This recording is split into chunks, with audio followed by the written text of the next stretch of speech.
Em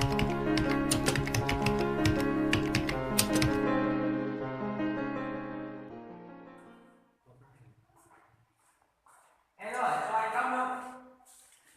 Anh gì ạ? Cho anh cốc nước nghỉ em. Vâng.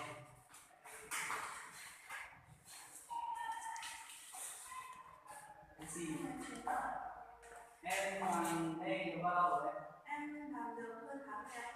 Dạ. Thế em làm đây một tháng.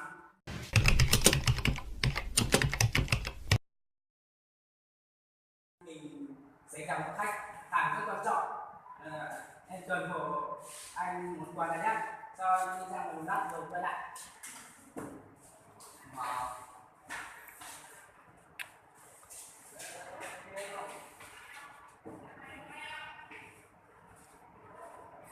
Chào chị nhé, tôi là công an điều tra lên phòng ma túy. Bây giờ tôi có quyền điều tra của chị.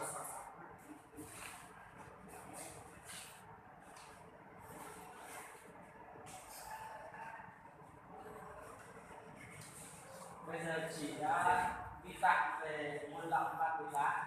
Bây giờ chị theo tôi về đồn để giải quyết chị đã.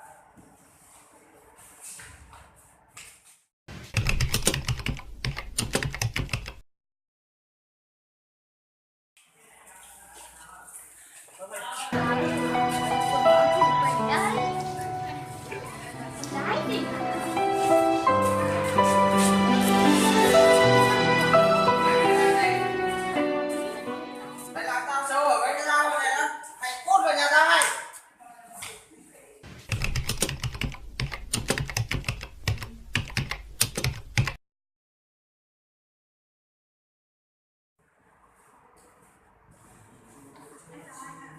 Chào em ngồi xuống đi.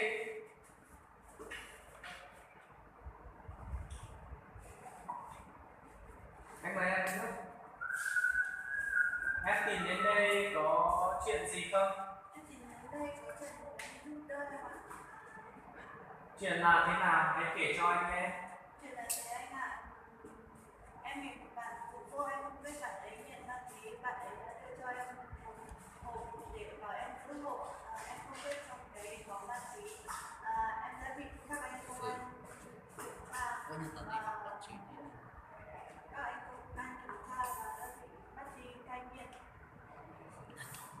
Sau đó sau khi em ra tù đi đến đâu cũng bị mọi người kiểm tra đánh em đến tất cả em không tự thể làm. Anh đã hiểu như em rồi. Ai trên đời mà chả mắc lỗi. Em còn trẻ và còn nhiều cơ hội. Em hãy cố gắng nhá. Rồi mọi chuyện cũng sẽ qua thôi. Và anh sẽ giúp em để vượt qua thời điểm khó khăn này nhé, bế tắc này nhé.